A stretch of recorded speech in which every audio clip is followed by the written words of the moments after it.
Shalom, saudara yang dikasihi Tuhan Yesus Kristus.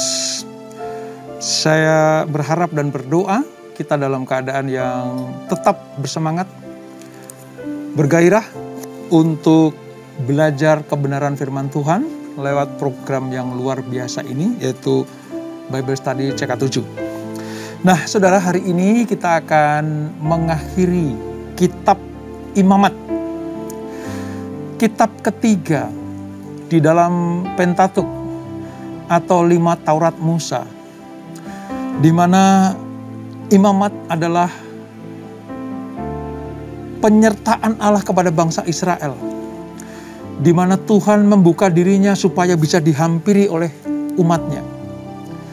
Dan bagaimana cara umat menghampiri Allah, semuanya tertulis dalam kitab yang luar biasa ini.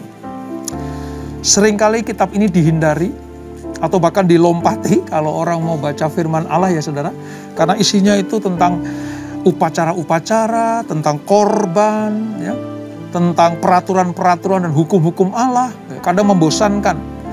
Tapi sesungguhnya setelah kita lewati beberapa waktu ke depan atau waktu kemarin, kita sedang diperlihatkan oleh Allah bagaimana penggenapan atas janji Allah di perjanjian baru.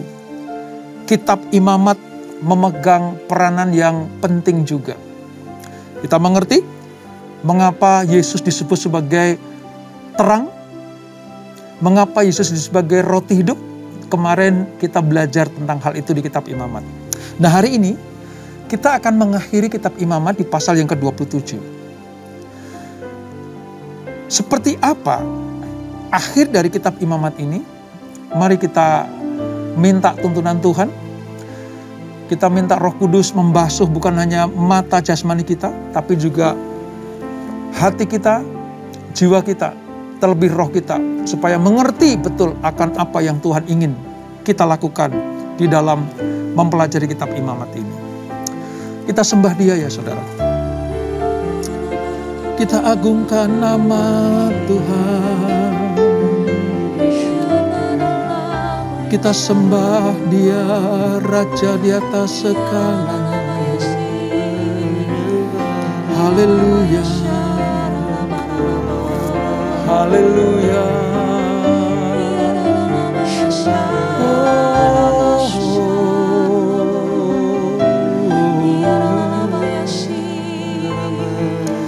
Terima kasih Tuhan, terima kasih Tuhan.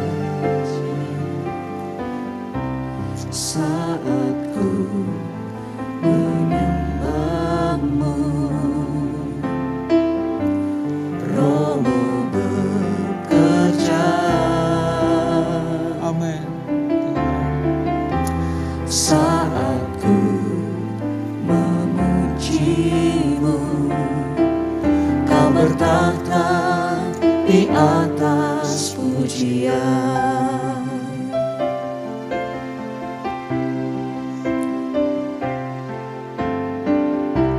Saat ku menyembahmu, Roh-Mu bekerja. Saat ku memujimu, Kau bertahta di atas pujian. Ku angkat hatiku, ku pandang kekudusan-Mu. Saat ku sembah, ku puji-Mu, ku rasakan kehadiran-Mu Tuhan. Ku angkat hatiku, ku pandang kekudusan-Mu. Saat ku sembah, ku puji-Mu, ku rasakan kehadiran-Mu Tuhan. Kami datang menyembah-Mu ya Tuhan. Saat ku menyembah-Mu, Roh-Mu bekerja. Amin Tuhan. Saat ku memuji-Mu, Kau bertata di atas pujian. Ku angkat hatiku, ku pandang kekudusan-Mu. Saat ku sembah, ku puji-Mu, ku rasakan kehadiran-Mu Tuhan. Ku angkat hatiku, ku pandang kekudusan-Mu. Saat ku sembah, ku puji-Mu, ku rasakan kehadiran-Mu Tuhan. Ku angkat hatiku, ku pandang kekudusan-Mu. Saat ku sembah, ku puji-Mu, ku rasakan kehadiran-Mu Tuhan. Ku angkat hatiku, ku pandang kekudusan-Mu. Saat ku sembah, ku puji-Mu, ku rasakan kehadiran-Mu Tuhan. Saat ku sembah, ku puji-Mu, ku rasakan kehadiran-Mu Tuhan. Saat ku sembah, ku puji-Mu, ku rasakan kehadiran-Mu Tuhan.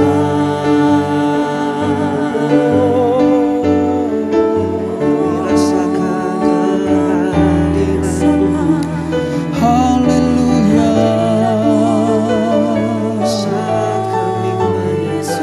Terima kasih Bapa atas hadirat-Mu. Terima kasih atas lawatan-Mu. Pujian kami hanya bagi-Mu Tuhan. Nyanyian syukur kami hanya untuk-Mu. Kami persembahkan hidup kami. Kami persembahkan hidup kami Tuhan.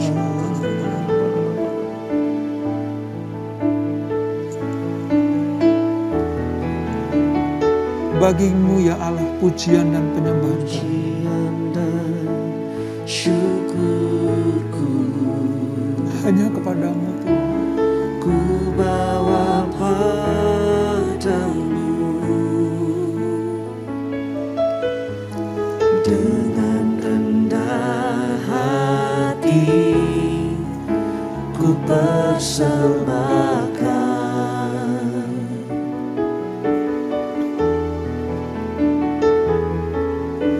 Sadar bila ku ada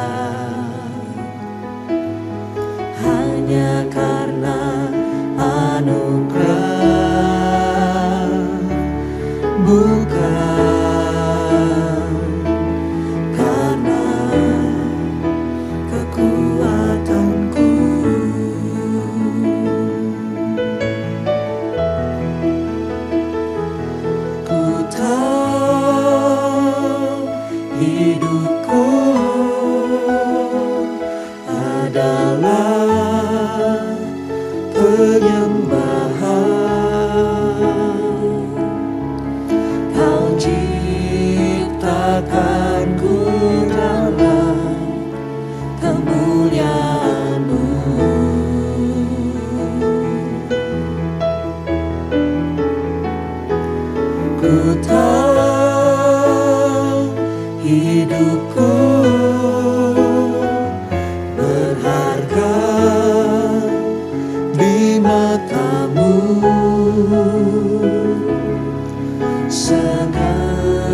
pujian dan syukurku ku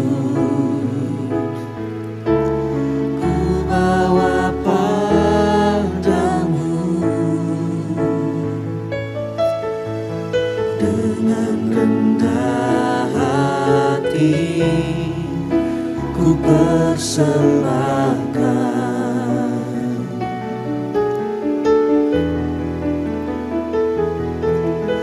sadar bila ku ada hanya karena anugerah, bukan karena kekuatanku.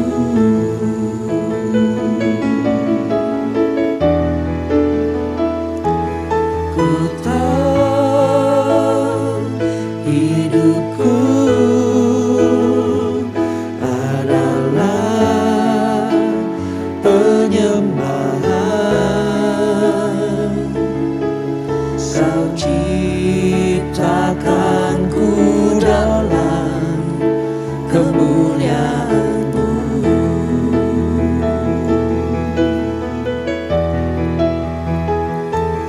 Ku tahu hidupku berharga di mata-Mu. Segenap hidupku persembahkan.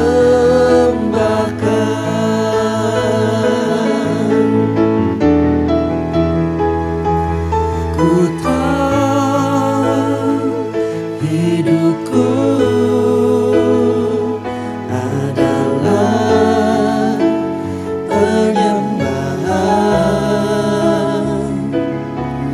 Kau ciptakanku dalam kemuliaan-Mu.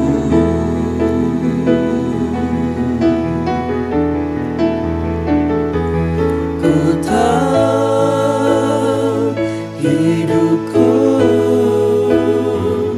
berharga di mata-Mu. Segenap hidupku persembahkan.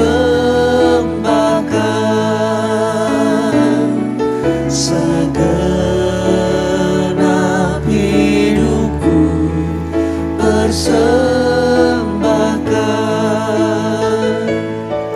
Segenap hidupku persembahkan.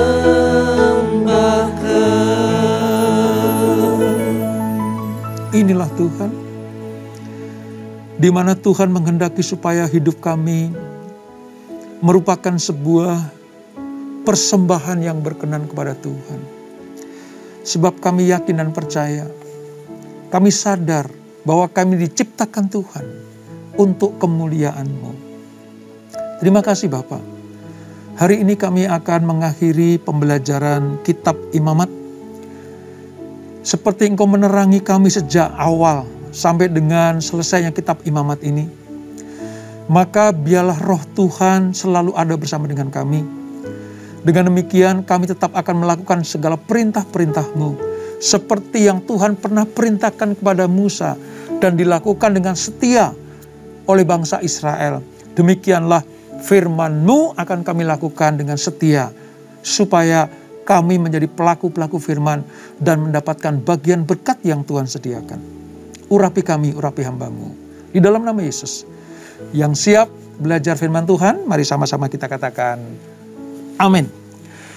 Baik saudara, kita akan persiapkan materi kita hari ini, yaitu Imamat pasal 27. Seperti yang saya katakan tadi, ini adalah pasal terakhir dari kitab Imamat sebelum kita masuk ke kitab Bilangan. Nah, pada pasal yang terakhir ini, Allah memerintahkan kepada Musa untuk orang-orang Israel itu berjanji melakukan firman Allah. Makanya dalam perikopnya disebut sebagai membayar nazar, saudara. Nah, seperti apa Allah berkeinginan supaya bangsa Israel berjanji melakukan seluruh firman Allah dan mereka bernasar bagi Allah? Mari kita baca mulai dari ayat 1 sampai dengan ayat yang ke-8 terlebih dahulu. Karena ini sampai dengan ayat 34, nanti ada ayat-ayat yang penting kita akan baca. Imamat 27 dari Perjanjian Lama halaman 141, demikian firman Tuhan. Membayar nazar. Tuhan berfirman kepada Musa, berbicaralah kepada orang Israel dan katakanlah kepada mereka, apabila seorang mengucapkan nazar khusus kepada Tuhan mengenai orang menurut penilaian yang berlaku untuk itu, maka tentang nilai bagi orang laki-laki dari yang berumur 20 tahun sampai yang berumur 60 tahun, nilai itu harus 50 shikal perak, ditimbang menurut shikal kudus. Tetapi jikalau itu seorang perempuan, maka nilai itu harus 30 shikal. Jikalau itu mengenai seorang dari yang berumur 5 tahun sampai yang berumur 20 tahun, maka bagi laki-laki nilai itu harus 20 shikal dan bagi perempuan 10 shikal. Jikalau itu mengenai seorang dari yang berumur 1 bulan sampai yang berumur 5 tahun, maka bagi laki-laki nilai itu harus 5 shikal perak dan bagi perempuan 3 shikal perak. Ayat 7. Jikalau itu mengenai seorang yang berumur 60 tahun atau lebih, jikalau itu mengenai laki-laki, maka nilai itu harus 5 shikal, 15 shikal dan bagi perempuan 10 shikal. Tetapi jikalau orang itu terlalu miskin untuk membayar nilai itu, maka haruslah dihadapkannya orang yang dinazarkannya itu kepada imam. Dan imam harus menilainya. Sesuai dengan kemampuan orang yang bernazar itu, imam harus menentukan nilainya. Nah saudara, mengapa kitab imamat ini ditutup dengan perikop masalah membayar nazar? Ya. Pertama ingin saya sampaikan begini saudara, bahwa pesan dari firman Tuhan dari pasal 27 ini adalah dibagi menjadi 2 bagian. Yang pertama tentang apa? Membayar nazar dari ayat 1 sampai dengan ayat yang ke-19. Lalu ayat 30 sampai 33 itu tentang persepuluhan, persembahan persepuluhan. Yang terdiri atas peraturan mengenai nazar. Yaitu tentang apa? Tentang orang-orang, tentang ternak, tentang rumah, tentang tanah, dan berbagai pengecualian terhadap peraturan-peraturan sebelumnya. Artinya begini, semua yang dilakukan oleh bangsa Israel itu harus dinyatakan kepada Allah. Karena begini saudara, beberapa orang Israel yang setia itu sangat terharu, sangat tersentuh dengan apa yang disampaikan oleh Musa sejak zaman dia naik ke Gunung Sinai, mendapatkan hukum-hukum Allah, peraturan-peraturan Allah yang disampaikan kepada mereka. Mereka kagum. Mereka terpesona sampai tersentuh karena apa? Wow, ternyata kita punya Allah yang luar biasa seperti ini. Wow, ternyata kita betul-betul bangsa pilihan. Sampai Tuhan bukan hanya memberikan hukumnya, bukan hanya memelihara kita di padang gurun, tetapi Tuhan juga menyertai kita, bahkan tinggal di tengah-tengah kita, yaitu di kemah suci yang Musa buat atas perintah Tuhan. Nah, orang-orang yang sadar akan kebaikan Tuhan, orang-orang yang sadar akan tuntunan dan penyertaan Tuhan, mereka mengungkapkan isi hatinya. Untuk apa? Setia kepada Allah. Untuk membawa korban-korban kepada Tuhan. Untuk mempersembahkan hidupnya kepada Allah. Untuk tetap setia menjaga hari-hari raya yang harus dirayakan. Dan mereka tetap setia kepada pemimpinan Musa dan Harun. Sebab mereka tahu ini betul-betul serius dari Tuhan. Nah, untuk mengantisipasi atas janji umat Allah kepada Tuhan, mengantisipasi ketika mereka berjanji kepada Allah, maka Allah itu menetapkannya sebagai sebuah nazar. Ya, nazar. Nazar itu apa, saudara? Nazar itu janji manusia kepada Allah jika doanya, jika apa yang dijanjikan Tuhan tergenapi, maka manusia itu akan melakukan ini, melakukan itu, ya, untuk mempermuliakan nama Tuhan. Itu nazar. Contoh ya, contoh. Misalnya orang bernazar itu begini. Tuhan, aku mau masuk ke perguruan tinggi negeri misalnya begitu. Atau perguruan tinggi favorit misalnya. Aku rindu untuk bisa kuliah di situ. Ini seorang anak muda misalnya bernazar. Aku rindu mendapatkan pendidikan di universitas itu, Tuhan. Nanti kalau aku bisa gol masuk ke situ, maka aku akan melayani Engkau di gereja di mana aku beribadah. Itu nazar. Tuhan, kalau sakit penyakitku sembuh, kalau sakit penyakitku ini dipulihkan Tuhan menjadi sehat kembali, aku mau melayani Engkau. Itu nazar. Tuhan, sekian lama aku mendambakan seorang anak. Aku lama sekali merindukan sebuah keturunan. Supaya generasiku ada penerusnya. Aku rindu Tuhan. Kalau istriku hamil dan melahirkan anak, aku bernazar, anak ini aku akan persembahkan kepadamu sebagai imam di kerajaanmu. Itu nazar. Seperti yang dilakukan oleh Ibu Hana. Kalau dia melahirkan anak, dia akan persembahkan kepada Tuhan.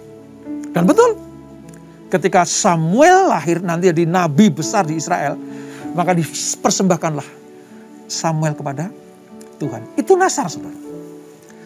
Nah, saudara tahu, sepanjang perjalanan kitab Imamat ini, Allah menetapkan aturan-aturan, perintah-perintah.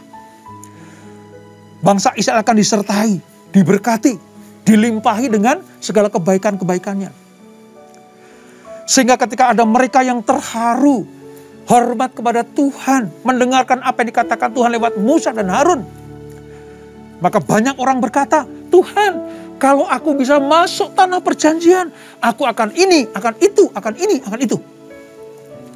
Nah, mengantisipasi seperti itu, maka kitab Imamat ditutup dengan peraturan tentang membayar nazar. Ya, nazar. Sifat nazar itu, saudara, sebenarnya tidak diwajibkan. Nazar itu sebenarnya tidak diwajibkan. Tetapi kalau sudah diucapkan, harus ditepati. Dengan apa? Cermat. Ingat ya, nazar tidak diwajibkan. Tetapi kalau sudah diucapkan, harus ditepati dengan cermat. Artinya seperti apa yang diucapkan pada nazarnya waktu itu, demikianlah dia harus menepatinya seperti yang diucapkan. Dan pemenuhan nazar hanya dapat tercapai dengan membayarkan pada waktu itu ya harga yang ditetapkan oleh hukum di dalam rumah ibadah, yaitu kemah suci seperti yang Tuhan tetapkan. Tadi itu berapa sikal perak, berapa timbangan untuk anak laki-laki dan perempuan, kalau umurnya sekian itu berapa, umurnya sekian itu berapa. Itu artinya manusia yang bernazar, orang yang bernazar harus memenuhi nazar sesuai dengan aturan-aturan yang ditetapkan Tuhan lewat Musa.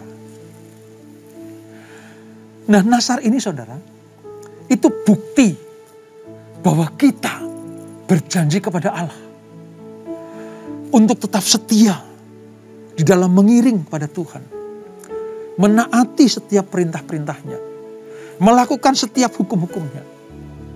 Kepada orang yang bernasar, Allah menghormati keputusannya. Dan bagi Allah, nasar harus ditepati. Seperti Allah menepati janjinya kepada bangsa Israel, demikianlah bangsa Israel harus menepati janjinya kepada Allah. Demikian pula dengan kita. Seperti Allah menepati janjinya, setiap firman yang dijanjikan. Dia akan menjanjikan kelahiran juru selamat kepada manusia dan dibuktikan dengan kelahiran Yesus Kristus. Sehingga kalau kita percaya, kita berjanji untuk setia kepada Allah lewat iman kita kepada Yesus, itu harus kita lakukan. Kita tepati dengan cermat. Ini arti nasar itu, saudara.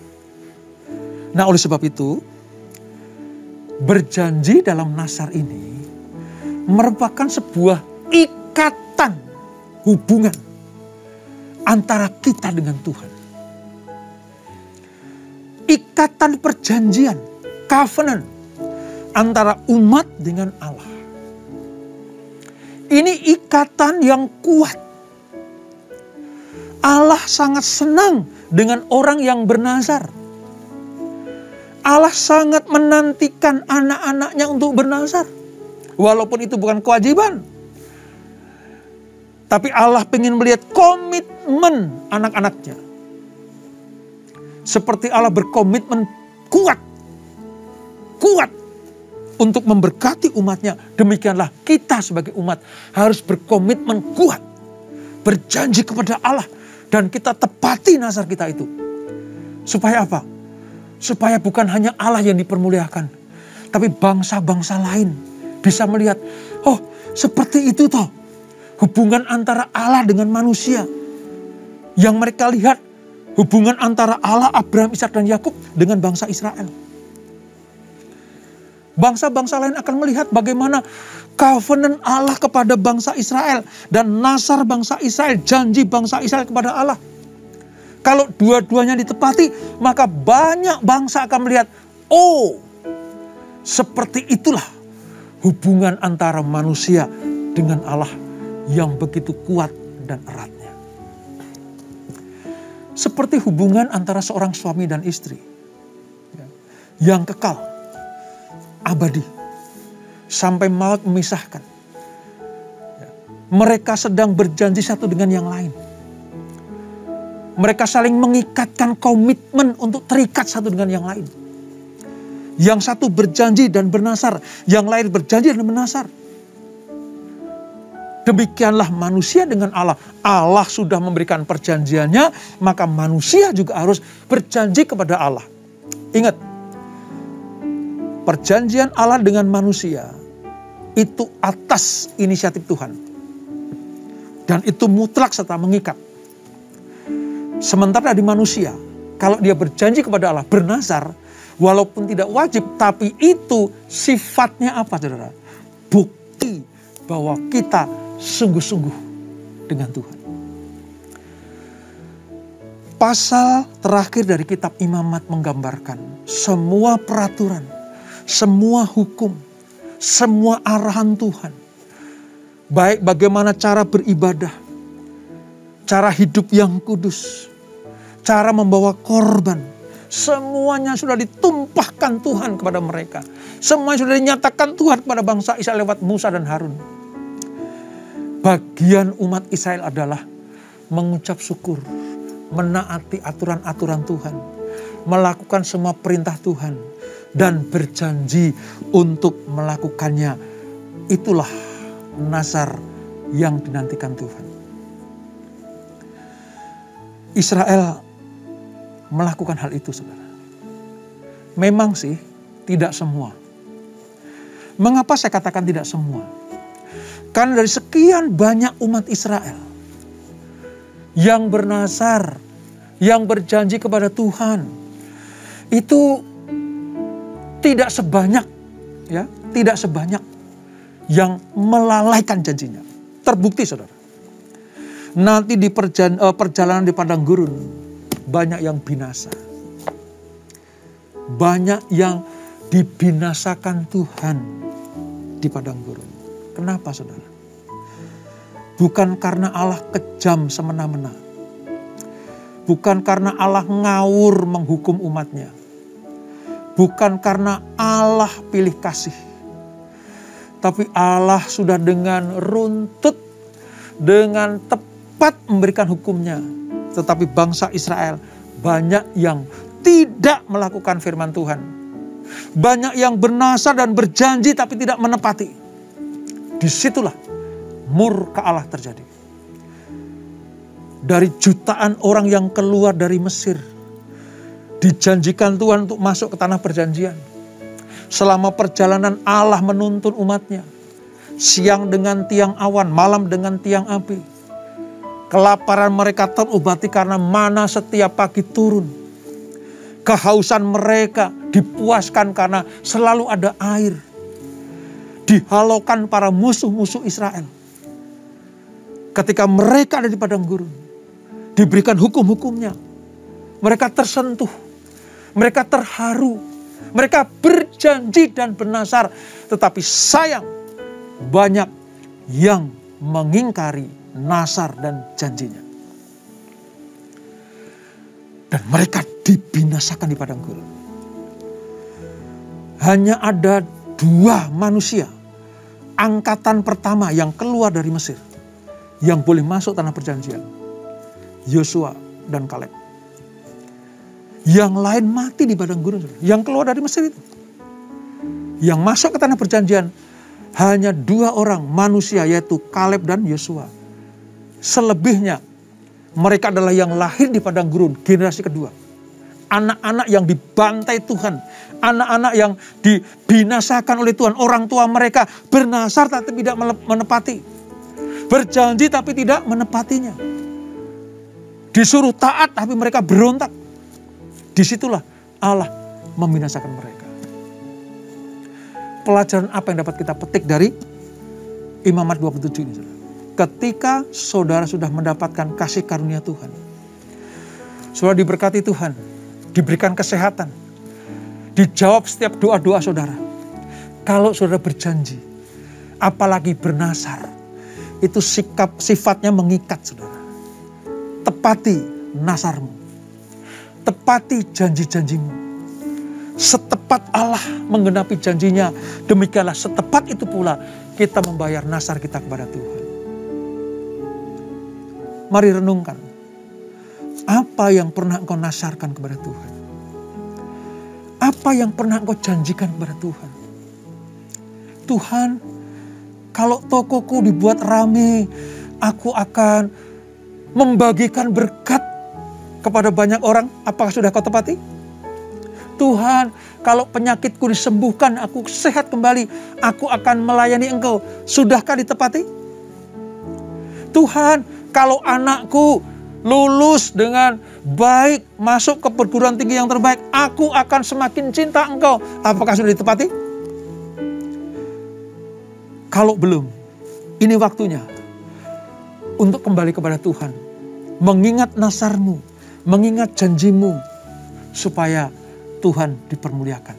Jangan sampai kita dibantai Tuhan, dibinasakan Tuhan, karena tidak membayar nasar kita, tidak menepati janji kita, dan tidak mengikuti firman, hukum, dan ketetapan Allah.